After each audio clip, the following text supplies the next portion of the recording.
the friendship is sharing deal. Because I want one of your McNuggets. And I need some of your Quarter Pounder. There's a deal for everyone at McDonald's. Get one favorite like 10-piece chicken McNuggets, a Quarter Pounder, or a Big Mac and get another for just $1. Price and participation may vary. Valid for item of equal or lesser value.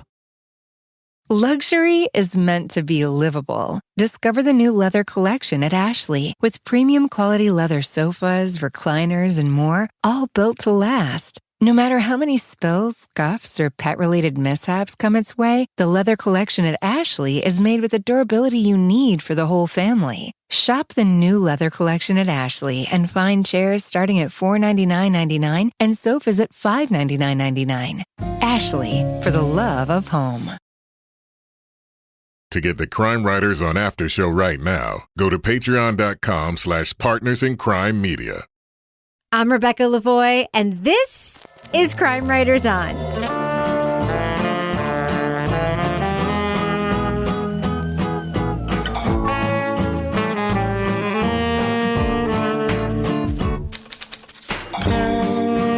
Crime Writers On is the original true crime review podcast that digs into true crime, pop culture, other podcasts. And this week, a British journalist interviews a mercenary who travels the world to rescue children, capture fugitives, and avenge the innocent. But are his testosterone-fueled tales true? We'll discuss the podcast American Vigilante. Plus, no. Spoiler alert. Plus, a different kind of detective story. 3 cousins head to Asia in search of the parents who gave them up for adoption as part of China's one-child policy. We'll review the Netflix documentary, Found. Joining me to get that done and more is true crime author, TV journalist, and host of the These Are Their Stories podcast, my husband and love of my life, Kevin Flynn. Hello, Kevin. Hello, Rebecca. Still have a bit of a cold, but you sound way better.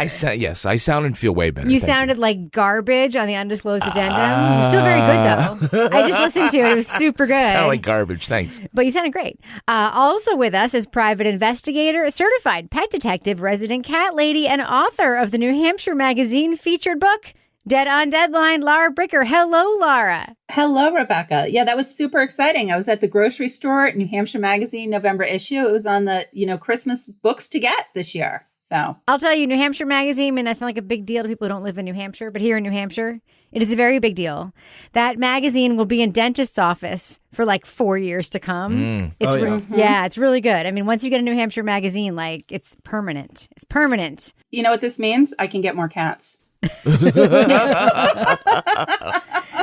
And finally, our captain of woke cynicism, the author of the noir novels known as the City Trilogy, host of the Strange Arrivals podcast, and our own Patreon Deep Dive Book Club podcast, Toby Ball. Hello, Toby. Hello, Rebecca. All right. Well, we have a lot to get to tonight, including a whole bunch of bullshit. So I think we should just get started. What do you guys think? Why delay the bullshit, right? Why delay it? Let's get right into it.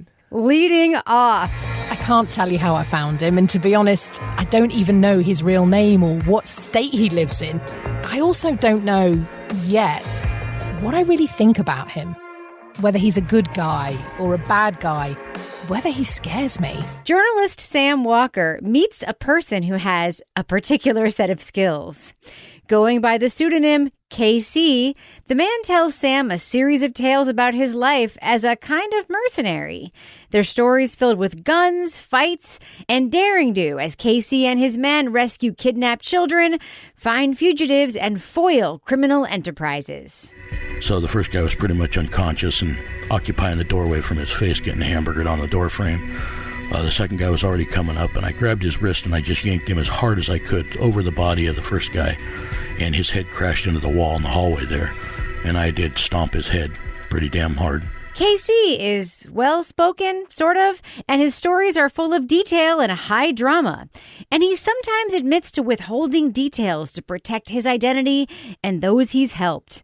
But this raconteur is so much larger than life, Sam is unsure whether the stories he's telling her are true. What are you going to tell me when I show up and tell you I can get your daughter back?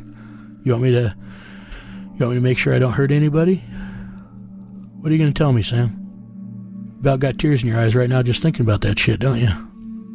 Well, it's ugly. Each episode of the podcast, American Vigilante from Crowd Media presents KC telling another story about the dangerous side of the world and dark things he must do to set things right.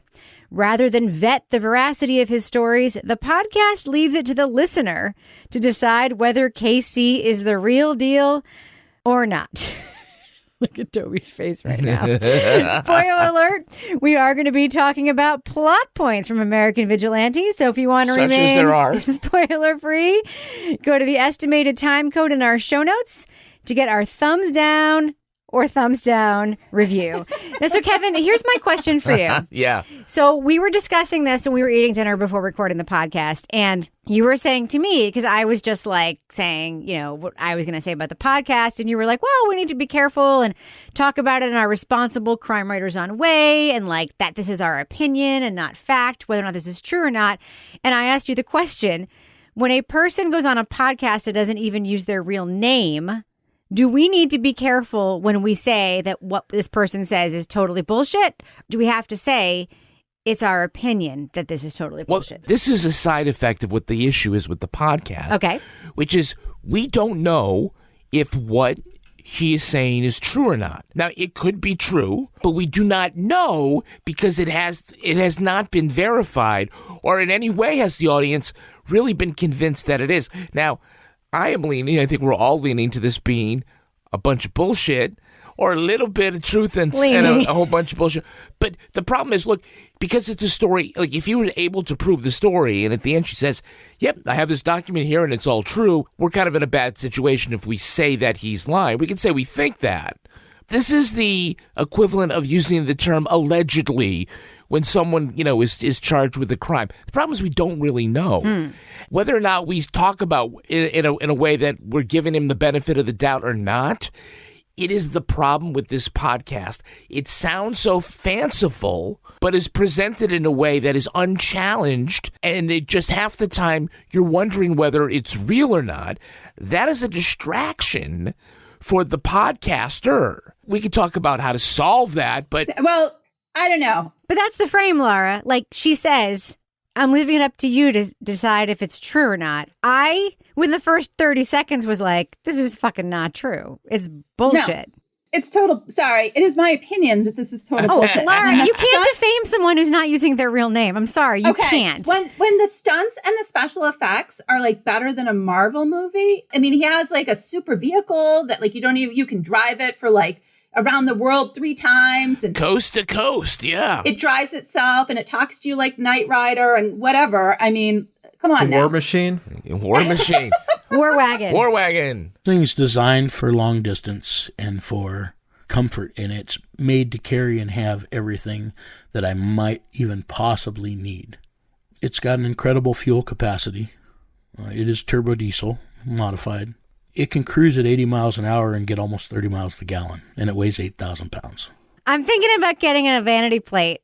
I'm just being honest with you right now. Yeah, that would be awesome. On your station wagon? That'd be great on my Prius. I mean, I legit have a station wagon. It would be a very obscure reference, but I think people might enjoy it who do get it. Go ahead, Laura. Oh, I was going to say, that aside, could we not have had like a 10-second disclaimer at the start of the episodes? We're going to just let this guy talk a lot without anybody else. And we have verified this information. Enjoy the show.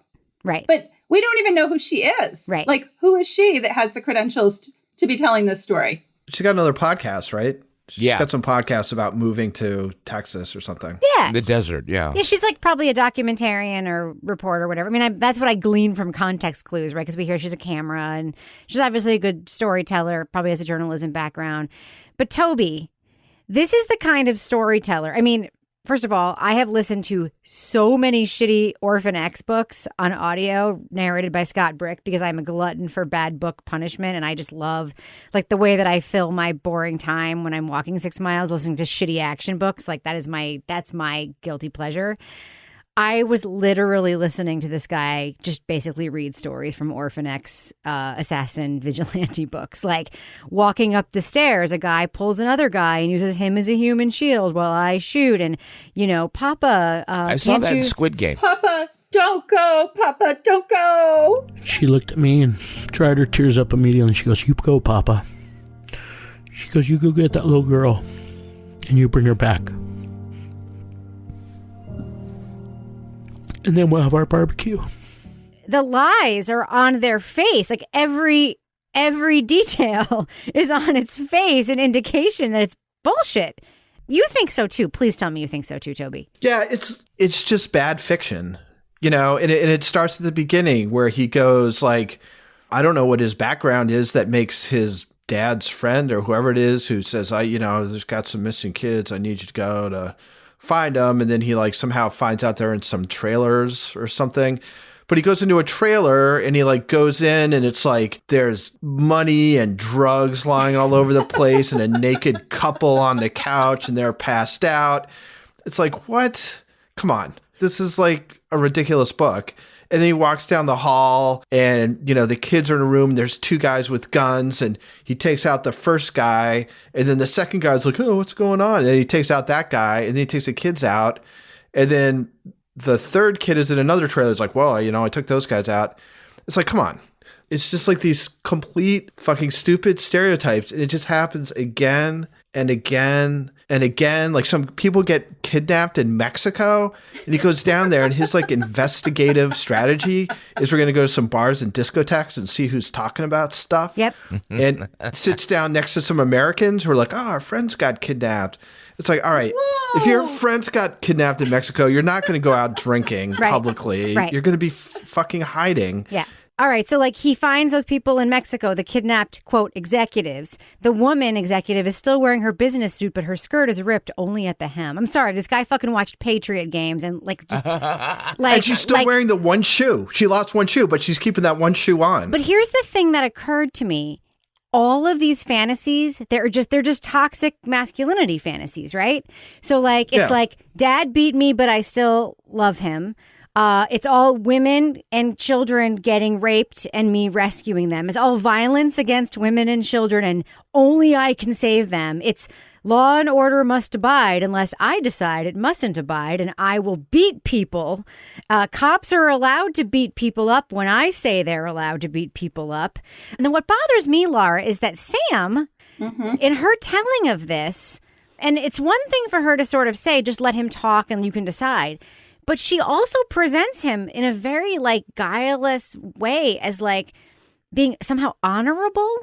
What he's saying so many times, she doesn't check his homophobia. She doesn't check his racism.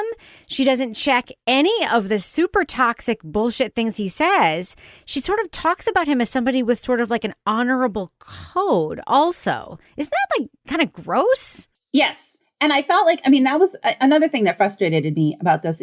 So we're not really questioning him. We're kind of like encouraging him, and the way that she talks to him. It felt like they were like just having like this fun conversation and she's teasing him a little bit, but in a way that's not really calling him out on his bullshit. So at one point I'm like, oh, okay, sit back, Laura. Don't get so mad as I'm like pacing around town. Maybe this is like a setup and they're going to be like, surprise. We let this guy go on and like spew all this bullshit because we're going to be like, guess what? We're exposing him as like a delusional narcissist, like just womanize. He wasn't, I'm sorry, he didn't drink, he didn't womanize, but they're going to expose him at the end. Maybe that's why they're letting him go on. And I'm like, no, I don't think that's what's happening. So I think that was the frustrating part is like, he's like emboldened in terms of getting puffed up by just the way that she's questioning him and the tone that she's questioning him in. And that just makes him go on even worse because now he's got a captive audience, All of the possible solutions that you've set out are problematic because if at the end they learn that he's full of shit, then they've just presented 10 hours worth of bullshit that they didn't check or that they knew was bullshit. Yeah. That's the other problem. Yep. Right? And we hear little bits throughout like, well, I don't know if this is true, and then nothing else. The veracity of his story is now the story, right? And so even if we just got a little bit of her trying to fact check, say, well, I call, hey, listen to her like trying to call Murph. And even if he doesn't answer or whatever, show some of the work. And maybe that means that you're leading to something. You're going to start turning cards over. Right now, it just sounds like we're going, okay, here's the microphone. Kevin. We'll add the nice music. You tell us the story. I have a question. Yeah. Can you or can you not Google missing child recovered at amusement park? Can you or can you not Google guy who beat up 2 cops was the son of 2 state troopers? Like, these are Googleable stories. Can you Google truck that can cross country without getting filled up for gas? There are many, many things that are Googleable, but there are also... We know her name is Amanda. But there are also details, like contradictory details that remain unchecked. So she says in the podcast, I ask him questions about the same story days later and he repeats the same details. So therefore it adds credibility to it. When I, as a listener, hear him say he is allergic to every variety of milk, and then 5 fucking minutes later hear him say he has animals at his house that he milks and drinks the milk and eats the cheese and makes his own fucking yogurt and ice cream and shit. And I'm like, well, is he allergic to milk or isn't he allergic to milk? Like, as a listener, I hear contradictory, unchecked details. And I hear the host of this podcast telling me, you know, it's hard to believe this stuff, but then his memory is so amazing. How could he possibly be making it up? I'm like, I don't know. Maybe he just remembers that movie he saw in 2015. What do you think, Toby? Well, my honest feeling is that this is all a big thing to sell the IP to some cable station for a show that'll, you know, be some action show with this guy, you know, waterboarding people with Dr. Pepper. Yeah. I mean, it just plays out like a really, really stupid action adventure show. Yeah. It's nonsensical. With dumb 80s tropes. White slavery? Who the fuck says that in 2021? Slavery. Yeah. I mean, I think that's what they call conjuring words. Yes. Like it doesn't mean anything, but it's supposed to evoke a certain emotion. Yes. You know, it's just hard to know. Like, everything is so on the face of it. It's not just implausible. It's just, it seems it's impossible.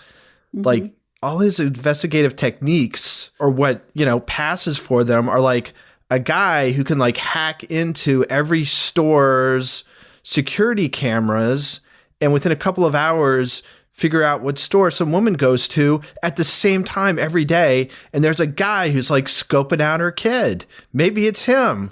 And we'll go and like find him and we'll waterboard some guy who happens into his house. It's just mind-bending. Like, I can't believe how bad Toby. it is. It's an orphan X book. I liked when he was going to be the writer and he was in the cabin and he was like... Gone for months. So apparently, we had just heard, Laura, 20 minutes before that he has children who miss him when he leaves the family barbecue. But somehow, he's able to buy a brand new truck, cross international lines, be gone for weeks, if not months, with no cell phone. And nobody misses him. And it's no big deal. Yeah, exactly. Can't he just take Sam for a ride in the war wagon and be like, oh, okay, there's some truth to this? Yeah, this is my war wagon. You see it. I want to see the war wagon. But I have to say, I mean, there's so many ridiculous details in this that I'm just like, this guy's full of shit. But the, like, I don't write down phone numbers and I don't program down phone numbers. And I remember everybody's phone number from 20 years ago. I'm like, you fucking kidding me right now? He doesn't. He doesn't. And no, I'm like that. Toby, are you like that? Oh, yeah. No. So, Kevin, there is one. I do have one theory. Yeah. So I have, because we live in a tiny town with, I will say, Laura, you guys both live in small towns. And there is a thing about small towns that do actually, I hate to say it, kind of like breed guys like this who like to sit in bars and tell bullshit stories. Like, I know actually not people to this extent, but we know people like this, right? Sure. With crazy nicknames who tell bullshit stories when they sit at bars. There is a pattern that I have discerned that when someone like won't talk about a thing or they like exaggerate a thing, it's not because that thing is bad. It's actually because the truth is really boring. So this guy, I will say he does know a lot of things. I was going to say that. He knows a lot about weapons. He knows a lot about, he has a lot of factual knowledge that, could come from reading lots of novels. It could come from military experience. It could come from whatever. But that whole thing where he's like, I'm not going to talk about my time in the military, Sam, right? My theory is not that he had some sort of storied Navy SEAL career and that he was like dishonorably discharged or shit. My theory is that he was like a fucking cook or something like really He was boring. the quartermaster. Yeah, it was something like he went through training, he learned a lot about the weapons, but then he was like just boring. You know what I mean? Mm-hmm. Does that make sense? Yeah, that's one theory. Or like Bo Bergdahl or something, who never should have been allowed in the military, but actually got flagged instead of getting, into the situation Bergdahl did. Yeah, well, he sounds like a fabulist, doesn't he? I mean, you can read, like, there's a book that was called, I think it was called Ghost Man, that came out a bunch of years ago. And it was this, it was a novel. And I don't know how much of it was true, but it certainly seemed more realistic than this. But it's about a guy who basically does what this guy does, but kind of non-violently. But it has a lot of, like, details about how do you, like, have no traces of your identity? How do you do all these kind of really complicated things? And it came off as being super realistic. And it's like, does this guy who wrote this really know how to do it? Did he Google this stuff? Is he making it up? Like, it's hard to tell. What's different is in this case, like, there's a few things where it's like, oh, like, you must have Googled, like, how this weapon works or whatever. But the whole rest of it is just so fucking absurd that even the details he gets right, it's like, oh, okay, well, you must have, like, done a little research on that, or maybe you know that. But it almost points out just how bad the rest of it is. But couldn't the truth be, like, small and boring? Like, couldn't he just be ex-military and have, like, a little security job? And, like, so, like, there's a truth where, like, he drives, like, a Ford pickup truck and has a private security job and has turned it into this. Like, he's obviously a big guy with giant hands and big hair and looks intimidating. He's like the guy in Moana. Right. So, like, couldn't it be true that he is a big, intimidating guy who's like a security guard or whatever, and he has turned it into this? Like, I think it's probably something like that. Yeah, I don't think it's nothing. I mean, he knows certain things. He's seen some stuff. He's involved in some kind of security. Yeah, whatever. I think it's boring, though. I think it's boring as fuck. It could very well be. Look, Sam opens episode 9 with probably the most honest assessment of the audience that she's given. A lot of you love KC. You believe every word he says. To you, he's the greatest guy of all. Some of you think he's making the whole thing up, that he's watched too many action films, and I'm the worst journalist in the world for even listening to him. And then some of you don't care if it's made up. You just love the podcast, and you could listen to KC all day. So if you are just going along for the ride, like, that's fine. As a listener, I probably could just go along for the ride. I might not care whether or not it's true if it's a really good story. But the journalists, hosts, producers, they have to care whether or not he's telling the truth, right? Yeah. Right? I mean, they have to care on our behalf. They have to care on our behalf. Even if they don't actually care in real life, they should pretend they care on our behalf. A listener can go, okay, yeah, fine, I'll go along for the ride. You can't make a podcast and just say, yeah, we'll just go along for the ride. That's what's problematic about it. Some of the stories I do find kind of entertaining. Again, they may be bullshit, but maybe. As far as an action story, okay. This was always my measure of the truthfulness of somebody who was like, if your grandfather said that he stormed the beach in Normandy on D-Day and he killed 7 Germans, then, he's kind of propping himself up. He might not really be on the level. If he says, I stormed the beach in Normandy, I was scared shitless, I was lucky to get... If he doesn't make himself out to be a hero, I'm more likely to believe what he has to say. This guy is a superhero in every case. And just the fact that he could one time at all find that one trailer that happens to have the kidnapped kids that haven't been murdered. That'd be the one story in your whole life. Right. But he's got 2 every hour. So it's like, you know what the best is? What? I'm sorry, I know we have to wrap it, but the very best. No, we could keep going on this forever. So the best is, so there's a couple of things that are the best. Mm-hmm. My favorite thing, and this is how you know he's fucking full of bullshit, is, well, besides a little girl, hey, Papa, whatever, is, the whole thing where... No, 2 things. One I'm not a Native American. Oh, well, there's that. That's fucking racist. Yeah. I'm not getting any of those privileges like those Native Americans So bullshit. So racist. So then there's this whole thing where he's like, and then that man never touched drugs again, and he's living a pure and clean life after I threatened him. So basically, like, after I interacted with him, he never committed a crime ever again. So there was that. And then there was the second one, which I fucking loved, with the kidnapped kid rescued from the amusement park, where it's like, I have a rule that if I help you at some point in the future, you might have to do a favor for me. I might need to borrow your car. I might need to use your house as a safe house. I might need to use your phone numbers. I'm like, you are fucking stealing that from the goddamn Orphan X novels, which is literally like, I may have to use your house as a safe house. What's he going to do with the kid? I liked the car thing. And then he said, but we're not going to use the car in the operation. It's just to get places. Yeah. Because then I have the war wagon, but I don't want to drive it around or something. But it's got comfortable seats. Fucking 15 minutes later, we hear for an operation in Canada, he's able just to buy a new car if he needs one. And Sam does not ask him any questions about that contradiction. He says he speaks Spanish. Why don't you just throw a couple of words Why at don't him? you just ask him, can you speak Spanish for us, sir? Let us hear it. No problemo. No es posible. The very beginning of it, I don't even know if you have a story from him yet, when Sam's like, one thing I've noticed about America is that when you're here long enough, like somebody will come up to you and say, if you got a problem, if there's something, I got a guy who can fix it for you. We had this horrible landlord. Never happened to me. Somebody would drive him out to the desert. And I was like, except for Laura Bricker, I can't imagine any of my friends having that conversation with anybody. That does not happen to you in America. Yeah. It just doesn't. We wrote one book where that happened, but that was very rare. Jesus H. Was that Christ. the Wyndhurst one? Yes. Yeah. But that was an extremely rare situation. But that was different because there was like a legitimate reason that, Yes, but like, Are you having trouble with your snowplow guy? Yeah. I've got a guy who'll talk to him. Yeah. And he's got Break a cool his name. kneecaps. His name is Raw Dog. He can go hunt you down for a month. Someone's got to milk his fucking cow, though, but... Oh, God. In the after show, can we just posit what our American Vigilante nicknames would be, please? Okay, sure. Okay, we're talking about the after show. Yeah. All right, good. Well, look, the crazy thing is that in the end, again, this entire thing could be true. Could it? It could. All of a sudden, yeah. Oh, my God, if Casey shows up at our house? What? Sam might be there just sitting back, smiling, laughing, like, wait till I bring you the proof. I'll eat my hat. I'll eat this fucking hat that I'm wearing right now. Dude, my UFO podcasts are way more plausible than this. Yeah, all right. If Casey comes to New Hampshire to hunt us down in the war wagon, you can come to my house. I have a bunker.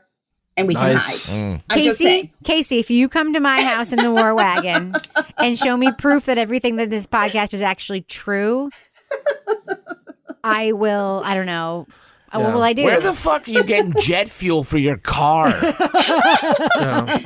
He called in some favors, Kevin. There are doctors on his team. Doctors and lawyers. Does he go to the airport and then drive on the tarmac and say, I know. You know what? They sounded like the A-team or something. Like during the day, they go to work and nobody would know that they were part. And the woman, we don't talk about her. I did ask Wyrick about this, by the way. As you saw, I tweeted, I'd love for James Wyrick to assess this. And he did write back. Oh, and he's like, Wyrick. This guy's literally reciting plots from the A-team on this podcast. I think Wyrick should interrogate him. I agree, Rebecca. 100%. All right. Well, I think we should do what we do. Let's let our listeners know, should they check out American Vigilante or should they not check out American Vigilante? It's a podcast from Crowd Media. Is that right, Kevin? Crowd Media? All right, Laura Bricker, what do you think? Thumbs up or thumbs down for American Vigilante? I'm going thumbs down. However, I think for entertainment value, you should listen to one episode just so you can understand sort of this hilarity that ensued tonight of us actually having to talk about this ridiculous thing. Because my other theory with this podcast, because it was so fantastical, I was like, you know what, we're going to get to the end and they're going to be like, surprise. Casey was actually an actor and we were trying out a character for a new TV show to see what people thought of him. No, 100%. But no, this was just so ridiculous that I was walking around town listening to this and I had to keep reminding myself not to go, oh, what the fuck? Oh, are you fucking all as I'm walking and I'm like, oh God, there's little kids walking to school and I'm just swearing at these obscure, absurd claims that this guy is making. So I don't know, thumbs down, but listen to an episode. It's entertaining, Toby Ball. He says with his hands on his face, he says, okay, listeners, we are on video with each other. So let me just describe Toby's affect right now. He just leaned back in his chair and put both hands on his face, a thing I have never seen him do before. Toby, go ahead. I mean, the host is probably a nice woman. I spent some time on my drive home today trying to think of what my second least favorite podcast that we've ever done is now, because this is just such unadulterated bullshit. And if it was just that, it'd be one thing, but it's so offensive. it was really genuinely hard to listen to, because even though you could be like, well, you know, there's some like kind of guilty pleasure in listening to this guy Schumacher or whatever, it comes wrapped in this philosophy that's just absolutely so fucking toxic and ridiculous that it kills any kind of campy pleasure you might be able to get from these idiotic stories. I mean, I don't know, like if you're going to construct something that was made to like turn me off as a listener, like this is pretty close to it. I'm amazed. And I'll also be amazed if like Antonio Sabato Jr., whatever that guy's name is, isn't like starring in the, you know. Dean Cain. The Rock. No, The Rock is rad. Fuck you, Laura. The Rock is rad. No, I like The Rock. The Rock. Yeah. No, yeah, I think you might be right. Dean Cain will make his big comeback as KC. Spike TV. I'm kicking ass and taking names. I'm all out of names or something. All right, anyway, it's horrible. Face down in a bowl of Cheerios with a banana in his ass, Oh Toby. my God. That's so homophobic. It's so fucking homophobic. That was horrible. Thumbs up. Yeah, Thumbs down. No, Forget. but, to quote Pauly D from Jersey Shore, cool story, bro. Tell it again. Yeah, I gotta go down on. I gotta go thumbs down on Catfish Rambo. Look, I think the only thing this really needs, the reporter has to come out and say whether this is all bullshit or whether this is all true, because we can't tell is not an acceptable answer. It's funny, we're laughing at it, but in the end, it's very irresponsible if we don't address that and then explain why you just gave the microphone 10 hours of letting some guy tell far-fetched, well, maybe they're far-fetched, but I'm assuming pretty far-fetched tales. Thumbs down! Yeah, huge thumbs down for me. And I'm going to underscore what Toby said. Even in the impossible circumstance that even 1% of what this guy says is true, which it is not. About 1%. In my opinion, not true. Even if it were 100% true, what he says, if it were true, is so fucking propaganda offensive that we should not be giving it oxygen. The fact that it is not true and we're still giving it oxygen without challenging it, the things she is challenging, you're a vigilante. Isn't vigilanteism wrong? She's challenging him on the wrong fucking things. Like, it's offensive what she's challenging him on and not challenging him on, quite frankly. I'm sure Sam is a wonderful person, and I'm sure she, like, the idea here is, oh, I met this fun American, like, guy at a bar telling stories. Let's just put him on a microphone and, like, see what happens. Like, I get the premise of sort of, like, the English sensibility of making fun of weird Americans. Like, I kind of think that may be what this is trying to be. But this particular American is the very worst of what perhaps our culture has to offer, and also a huge fucking liar to boot. So, huge thumbs down for me for American Vigilante. And I agree with Laura that maybe listen to one episode just so that we can all talk about how fucking horrible it is. Not because I want them to get the downloads, but because, you know, a shared experience of awfulness sometimes is something that we need. So, huge thumbs down for me for American Vigilante. The friendship is sharing deal. Because I want one of your McNuggets. And I need some of your Quarter Pounder. There's a deal for everyone at McDonald's. Get one favorite like 10-piece chicken McNuggets, a Quarter Pounder, or a Big Mac and get another for just $1. Price and participation may vary. Valid for item of equal or lesser value. Luxury is meant to be livable. Discover the new leather collection at Ashley with premium quality leather sofas, recliners, and more, all built to last. No matter how many spills, scuffs, or pet-related mishaps come its way, the leather collection at Ashley is made with the durability you need for the whole family. Shop the new leather collection at Ashley and find chairs starting at $499.99 and sofas at $599.99. Ashley, for the love of home. When you're ready to pop the question, the last thing you want to do is second-guess the ring. At BlueNile.com, you can design a one-of-a-kind ring with the ease and convenience of shopping online. Choose your diamond and setting. When you find the one, you'll get it delivered right to your door. Go to BlueNile.com and use promo code WELCOME to get $50 off your purchase of $500 or more. That's code WELCOME at BlueNile.com for $50 off your purchase. BlueNile.com, code WELCOME.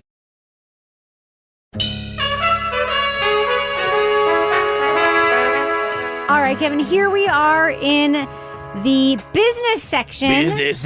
Besides talking about our American Vigilante nicknames, which I want you all to be brainstorming right now, what are we doing in the after show in our Patreon feed right now, Kevin? Also on the after show, we're going to be talking about this season of Undisclosed. Yes. We're going to be talking about why I am recused from this season. This season is about a potential wrongful conviction case in New Hampshire. A potential wrongful conviction. I haven't heard the whole thing, Rebecca. I haven't made up my mind. That's right. That's right. And so we're talking about this New Hampshire case. We're talking about your experience hosting the Undisclosed Addendum. Yeah. And we're also talking about our American Vigilante nickname. So I hope you guys are thinking about those right now. Yeah, Catfish Rambo I thought was a pretty good one. Catfish Rambo was pretty fucking good. What else have we got going on right now on our Patreon, Kevin? Oh, so we've got the latest episode of Married with Podcast, and we have an episode of Leave It to Bricker. We also this week encourage you to check out the new edition of These Are Their Stories. Yes. We're covering an episode of SVU, the one with Carol Burnett. It's amazing. She plays an elderly bon vivant who has a creepy fuckboy husband who's played by Matthew Lillard. It's amazing. A.K.A. Shaggy. What? Yes. Yeah. She also owns a Hawaiian-themed strip club. Yes, that she thinks is a ballet studio. Yeah. And it's wild episode. It's one of the most wild SVU episodes ever. Her husband gets defenestrated. Yes, he does. And we have an amazing guest for that episode. Who's the guest? Our guest is Jake Anthony from the Reality Gaze podcast. I will say, we got an email today about this week's These Are Their Stories podcast, where the subject line was something like, this week's These Are Their Stories was fucking rad.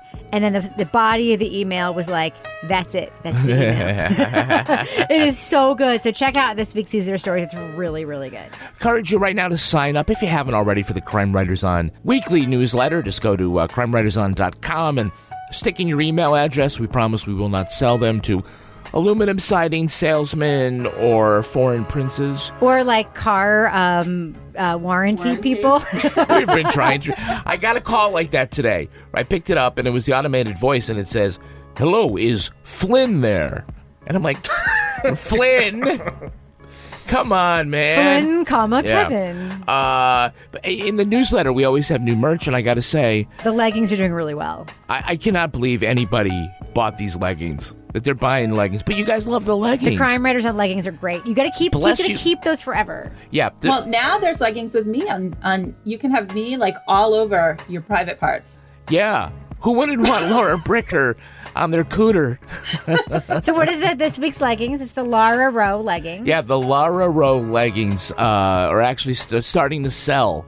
So we'll make more leggings. Yeah, but the Crime Writers on leggings are the classics. Are always going to be available, right? Oh, yeah. They're always available. Yeah. You know what I would like for more merch for the holidays? Yeah. I would love if we had some Crime Writers on aprons, because we're all going to be cooking for the next 2 months. Oh, they don't... Lots of people are going to be doing some Crime Writers on cooking. How about some Toby Christmas ball leggings? Toby ball. Okay. Oh, that's cool. Overruled. They're so salty in my mouth. Oh, Rebecca. Good Lord. Oh, my God. All right, Kevin, before this we wrap is a up... family show. Before we wrap up the business section, do we have any Patreon patron saints of the week this week?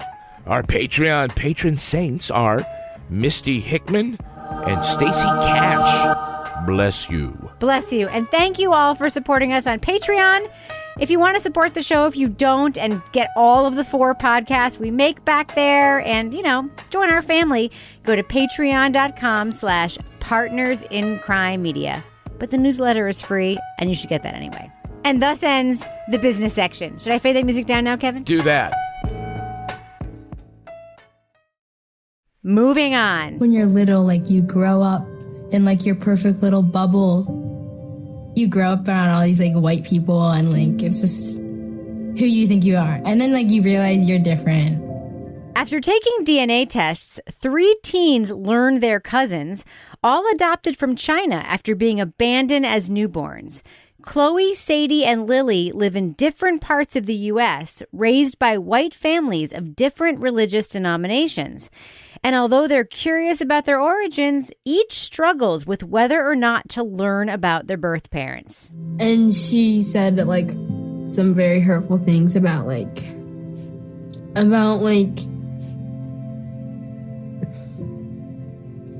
my birth parents maybe not wanting me, and that's why they gave me up.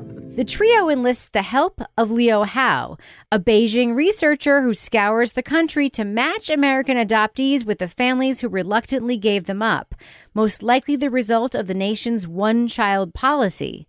The hope is Liu Hao can fill in the blanks of the cousins' stories in time for a trip to China. A lot of my relatives, they just gave up their children, their girls. And my parents, they almost gave up me because they don't want to pay the penalty. The Netflix documentary Found is a look at three girls asking, "Where did I come from?" and a woman tasked with answering that question in a nation of 1 billion people. It's a tear-jerking reflection on family, identity, and hope. We are going to be talking about plot points for Found, so to remain spoiler-free, go to the estimated time code in our show notes to hear our thumbs up or thumbs down reviews. Also, one disclaimer that we keep forgetting to do on this podcast. I did interview the director and producer of Found for the Netflix podcast. You can't make this up. Now, I do assess the quality of everything we do on this podcast for that interview. It has not influenced my review today, and we would never review something on this show that I cannot give an honest review for. Right, Kevin? Right. That is true. So, Kevin, this is not a true crime show, documentary. No, we talk about pop culture and other things. Why are we doing it? Because it's a detective story. Is it not also a detective story? Yes, I was thinking that when he got to this part. I said, wow, this is just like a detective story. Because Liu Hao, who is the researcher, basically starts pounding the sidewalks to try to find the birth parents here in a big country of 1 billion people, right? So it's very, very difficult. And of course, we're pulling for her because we've already, at that point, met the three girls, Lily, Cleo, and Sadie, and their families. And, we've come to understand emotionally where they are.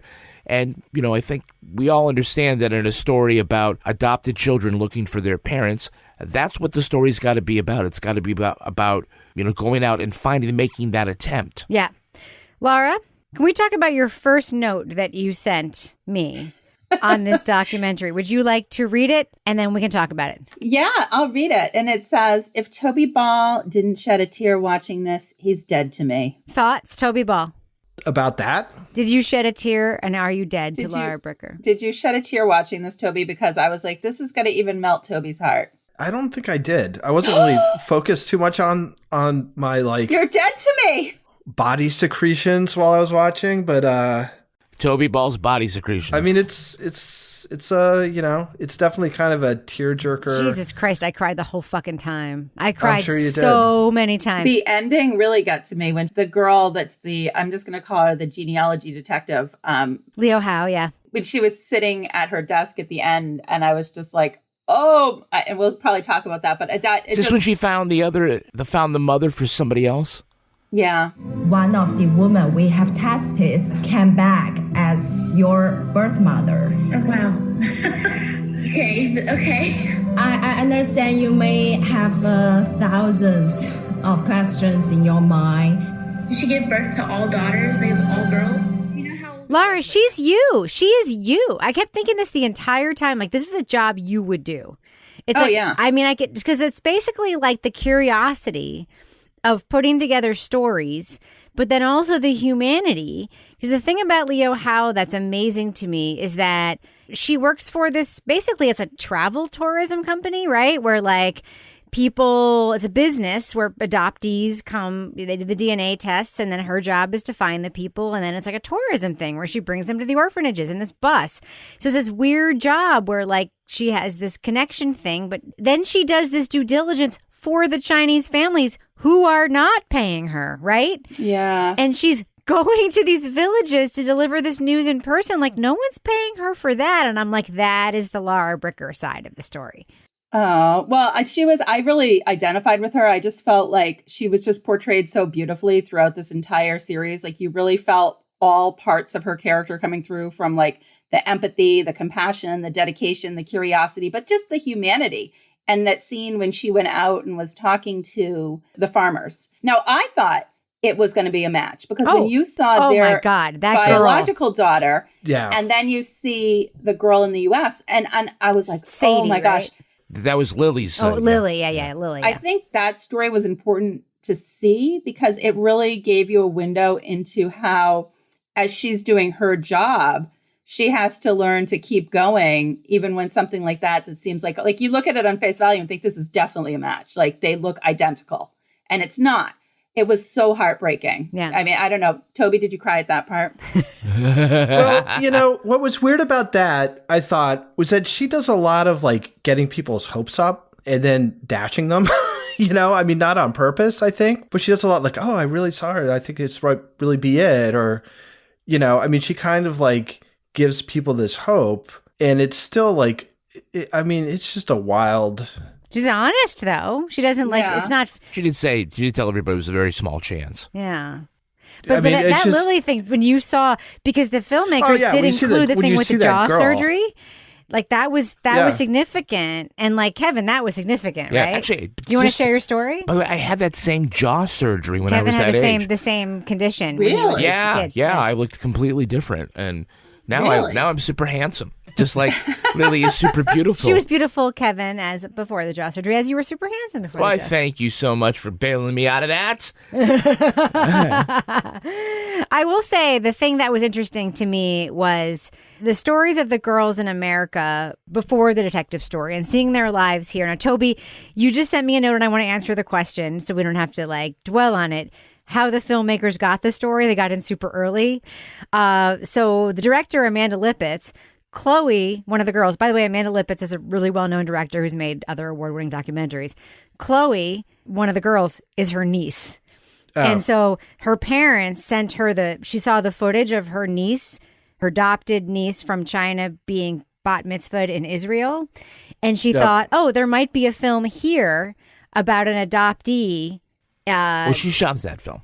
Yeah. But she was thinking like there might be a film here just about sort of the identity stuff, right? Yeah. And then it turned into this. So she was in early. She didn't know it was going to be this when it that's started. Interesting. Yeah. Well, I mean, I feel like some of these great documentaries like start with an idea that's good, and then just like the reality of what happens once it gets started. Kind of, I mean, I think Hoop Dreams was one of the ones that was really sort of early on like that. It was where you followed the story of these two kids, and what happened to them was so kind of profound in the way that their lives were shaped by it, for better and for worse, that couldn't have been foreseen at all when you started. And I kind of felt the same way about this, as you could have like a basic idea of, we'll do it. We'll, see if we can match them up genealogically. We'll take them to China, like have them sort of be in the place where they were born and kind of get their reaction. But then the reality of it, which is these sort of situations where people are sort of almost expecting that they're going to find out these things, the ones who do want to, the one who doesn't, obviously doesn't have that situation. But then, the visits to the orphanages where they were kept is very moving. And I think it was moving, I think, to Americans too, because I think what you get here is these stories about these horrible orphanages where you have all these kids and they're understaffed and they have to tie the kids down at night and all this stuff. And you're kind of given this idea that it's like this state-sponsored hellhole. And then when you see the reality of it, which is these women who are really trying to do the best they can in almost impossible circumstances and trying to nurture these kids as much as possible. And you can see it, obviously, they're moved by when they see these kids who they couldn't have had for that long. They remember them. They've had hundreds of and we're taken babies away from them and come back, and they're these, beautiful, smart young women, and sort of the emotional impact it has on these women who worked at these orphanages. She was like kind of the closest thing I had to a mother at the time. It was like, it's really nice to know that she loved me and like was able to take care of me out of like hundreds of babies in the orphanage. So. There's a lot of like pretty moving stuff. I mean, I was being kind of flip when Laura made that comment, but you know, you can kind of call it a tearjerker or whatever, but I sort of feel like it's more earned than that. Like you don't feel really emotionally manipulated in this. Yeah. Mm-hmm. You're sort of following this very sort of natural story and these girls' curiosity, and then what they find, and then the sort of, you know, realization they have at the end, the sort of catharsis, you know, it's intense. Kevin, one scene I want to point out is about the American upbringing of these kids. Mm-hmm. There's an incredible scene. First of all these kids grew up in like relatively religious homes, which is interesting.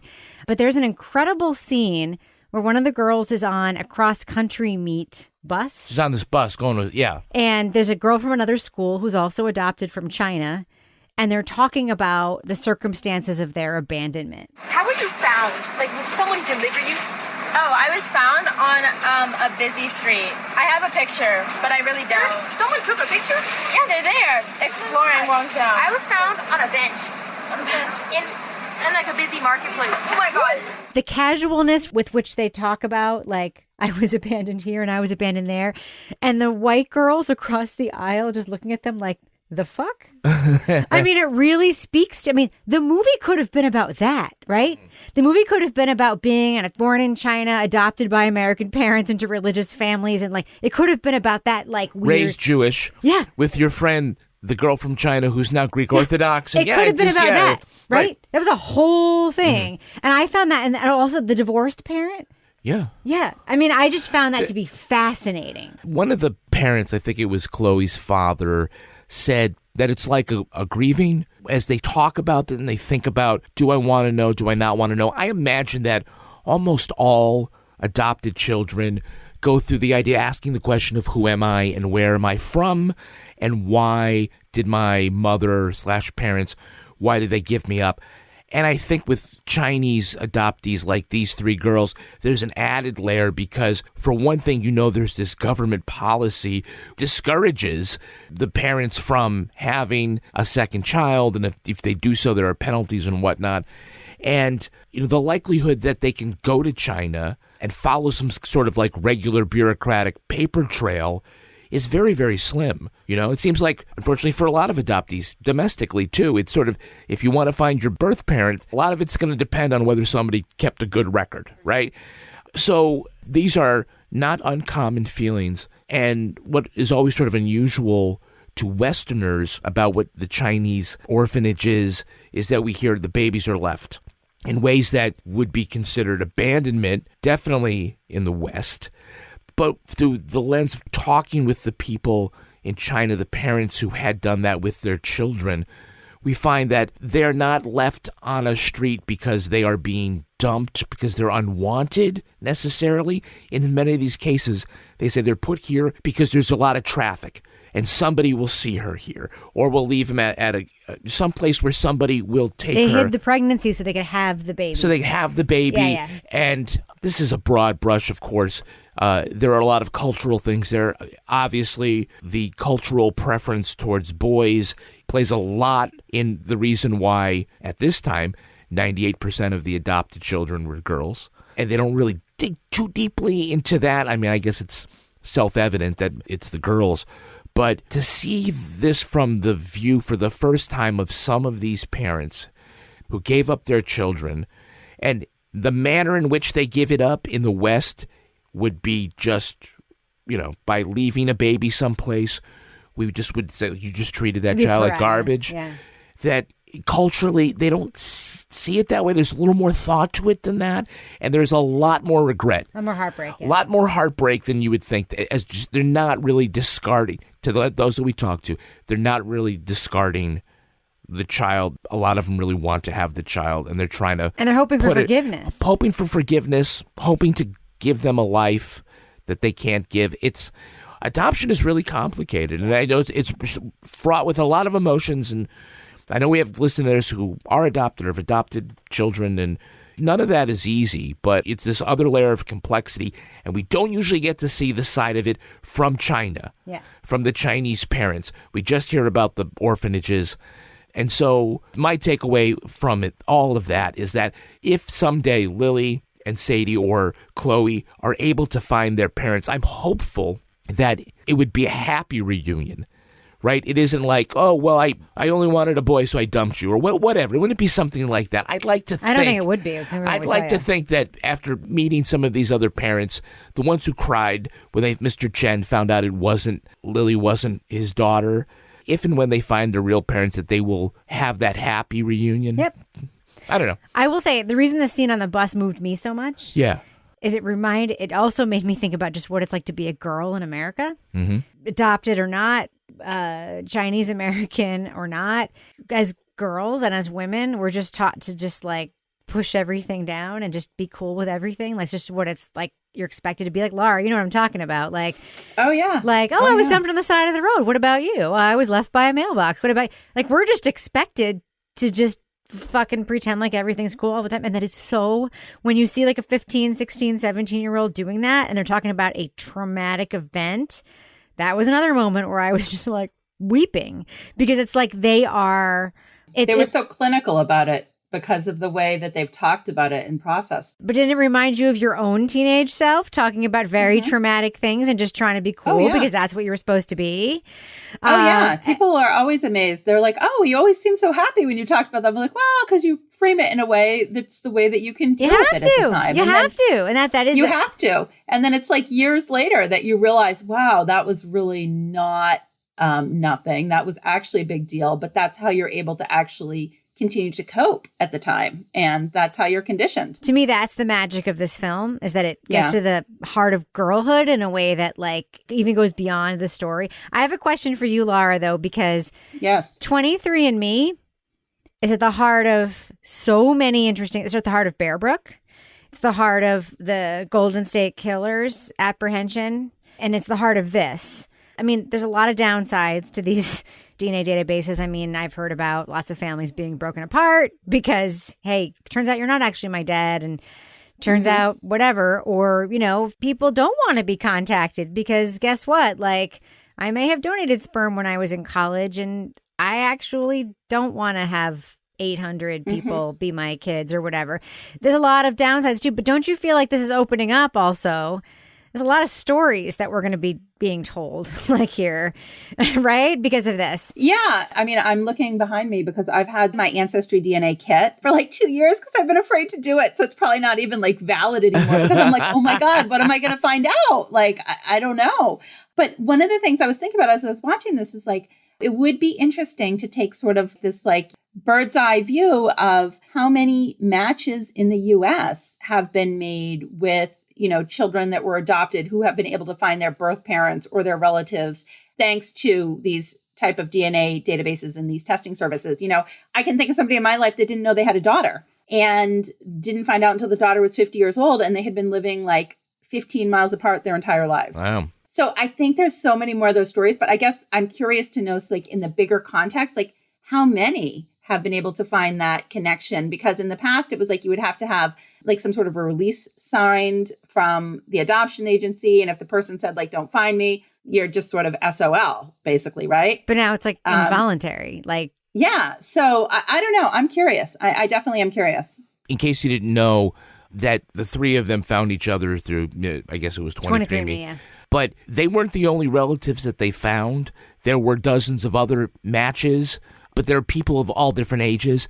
They were interested in finding girls their own age, but there are other distant cousins, you know, in their 20s and 30s and 40s and whatnot. Just like anybody else would do when you do your 23andMe, you'd come up with a whole bunch of different hits. But it isn't like this was the only other person in the world that they found, was this distant cousin. But anyway. Toby, one other thing, it's very hard as a parent to not think about the experience of the parents here, right? So you adopted these children. They're your children. And then you are with them on this journey where they're like discovering who they are. And I thought all the parents in this documentary were wonderful. I mean, they obviously were supportive. They went to China. You didn't see anybody like doing the whole thing where they're like, oh, but if you find your parents, it means you don't love me. Like no one was doing that kind of thing. But like, that's a hard, I mean, it's like you're basically entering a whole journey that like you didn't necessarily think about 17 years ago, right? Yeah. But I mean, that's the thing with kids, right? They make choices, then you roll with it. as a parent, Adopted or not, that is the deal. They're in charge about certain things, and, you can fight it or not. But yeah, I thought all the parents seemed like really good parents and caring. And I mean, for me, it felt like it would be hard to be in that situation and just worry that what your daughter's going to find out is going to be, disappointing or hurtful or something, that you could go through this big sort of emotional thing and it could turn out to be negative. Like you could find out it's like, well, you were a girl. And so, we didn't want you or something. But I mean, I think what sort of makes the movie what it is in some ways is that it's very cathartic for them, I think, is that, these questions they had about their first days and weeks and months, and they find out that they had people who cared for them and that their parents who gave them up based on the examples of people who weren't their parents, but of the people they can experience. It was a devastating decision in which they had really no choice. I mean, that's what kind of gives it the feel-good aspect, is that even though the exact connection with the parent isn't made, I think the questions that they had about the earliest life in China is answered in a way that was affirming and showed that they were cared about. And Lily, turns out, was a very bad baby, which is exactly what I'm sure someone would say about me if they came back. I just kept thinking about that. I thought that was going to be bullshit. It was wonderful. That they were going to be they're very polite, but they're like, well, you've had hundreds of babies. Oh, they remembered those girls. The one where she said that, she twisted herself in the blanket and the adopted mom said, yes, when she was a baby, she always twisted herself in the blanket like that. Could be coincidental, but it kind of remember those led babies. Credence to the idea. Yeah, they had them for 18 months. Yeah. They remember those babies. I'm sorry. It was wonderful. All right. Well, I think we should do what we do. Let's let our listeners know. Should they check out the Totally Not True Crime documentary? Toby's shaking his head. He's like, we'll review anything on this show. The Totally Not True Crime documentary found on Netflix.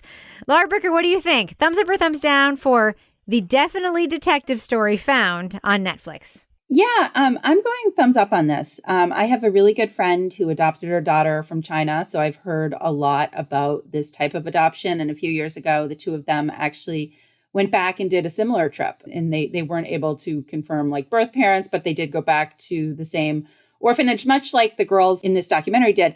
But it's funny, I walked with her this week and she said for her, as somebody that's lived through this, it's going to be too hard for her to watch this. And she doesn't think her daughter would be able to watch it either, just because it's so emotional and so something that they've lived.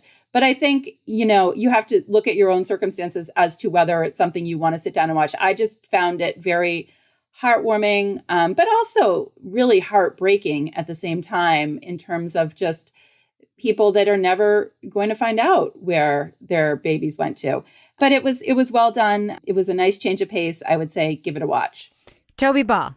Yeah, this has got nothing to do with true crime, but it's good. It's very moving. The people in it, I think without exception, are all, they all seem like good people. And you kind of see these sort of shared values of trying to nurture children across the US and China.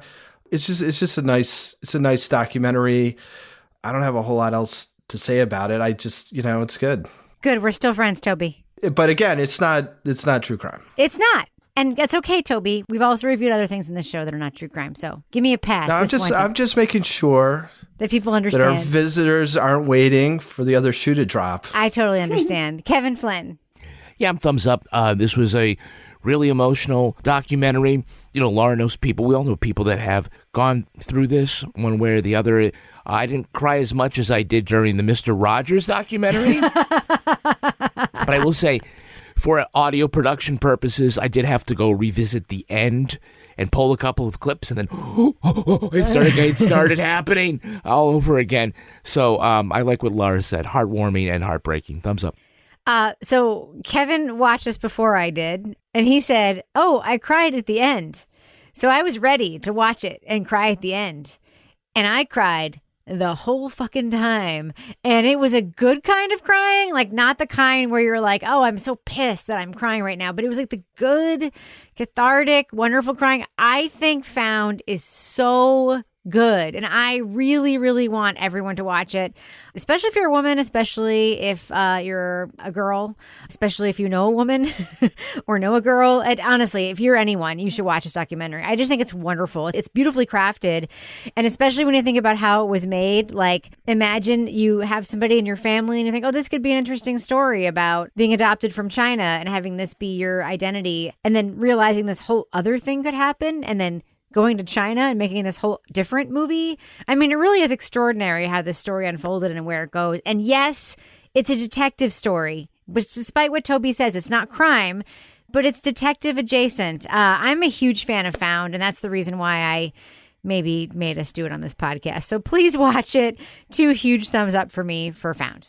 The friendship is sharing deal. Because I want one of your McNuggets. And I need some of your Quarter Pounder. There's a deal for everyone at McDonald's. Get one favorite like 10-piece chicken McNuggets, a Quarter Pounder, or a Big Mac and get another for just $1. Price and participation may vary. Valid for item of equal or lesser value.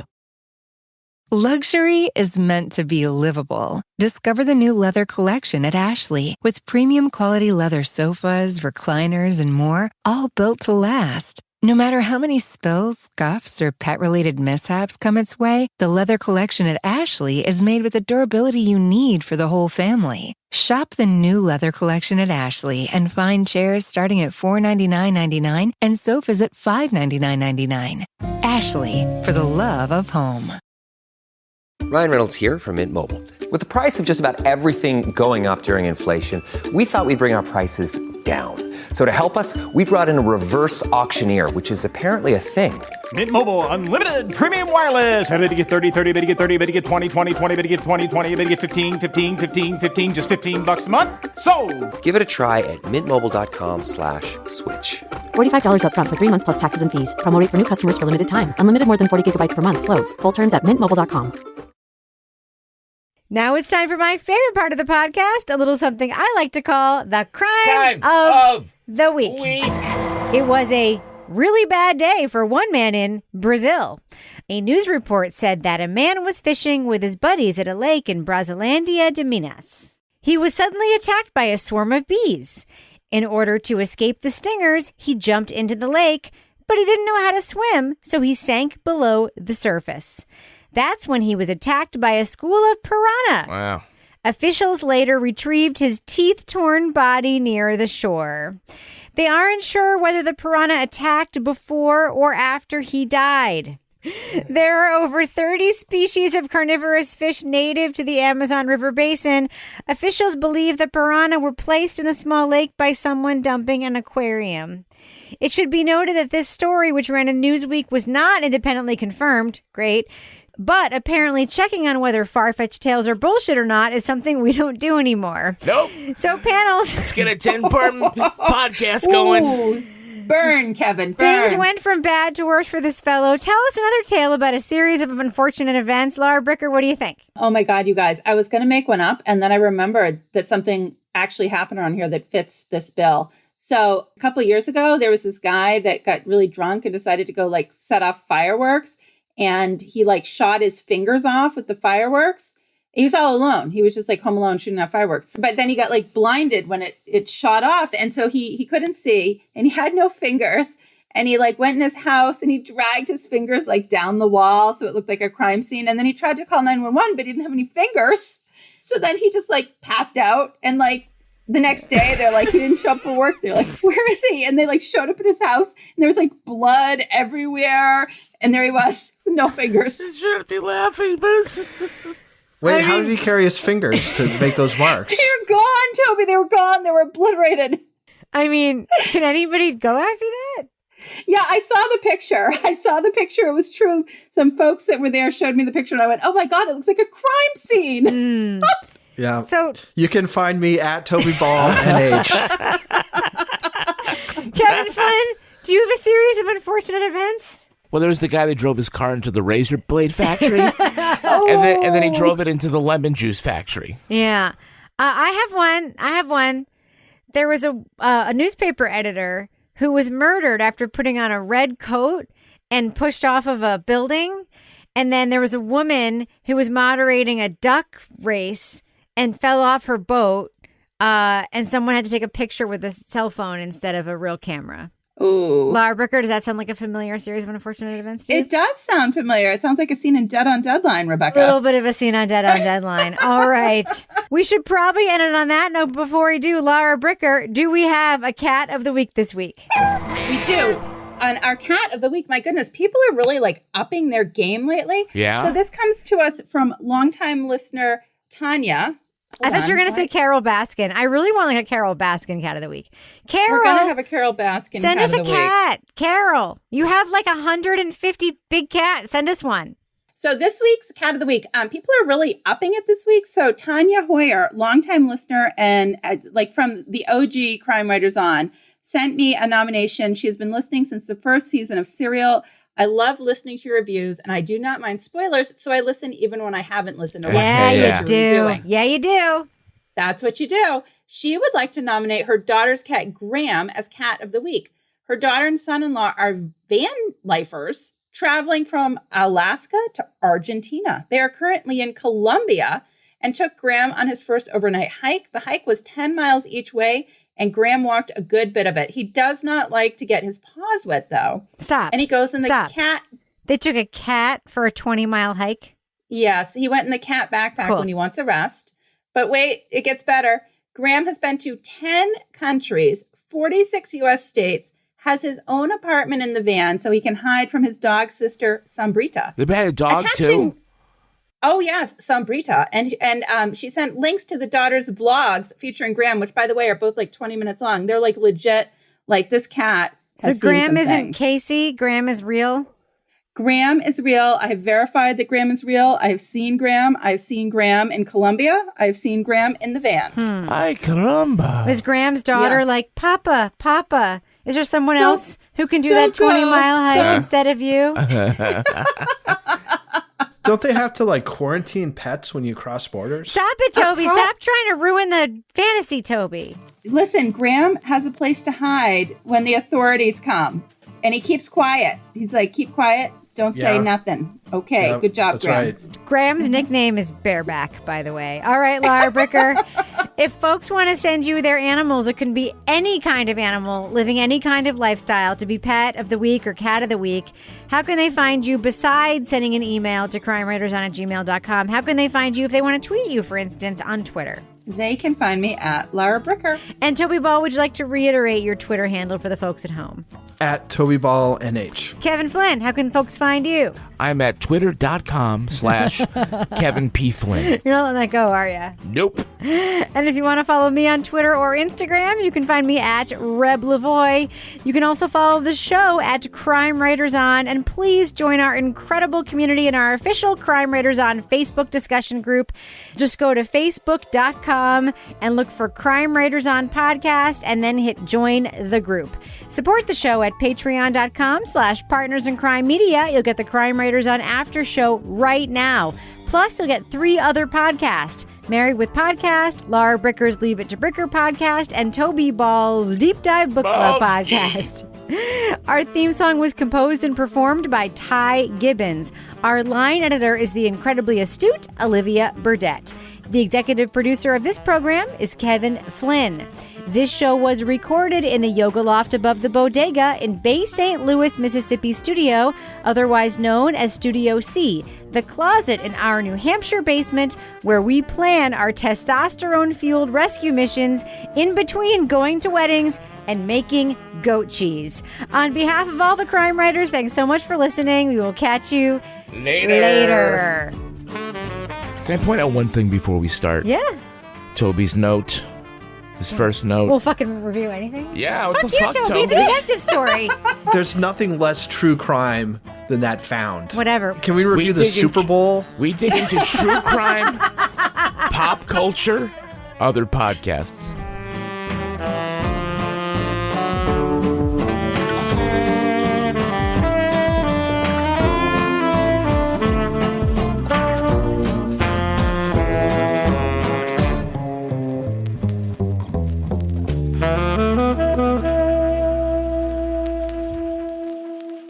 Partners in Crime Media. Luxury is meant to be livable. Discover the new leather collection at Ashley with premium quality leather sofas, recliners, and more, all built to last. No matter how many spills, scuffs, or pet-related mishaps come its way, the leather collection at Ashley is made with the durability you need for the whole family. Shop the new leather collection at Ashley and find chairs starting at $499.99 and sofas at $599.99. Ashley, for the love of home.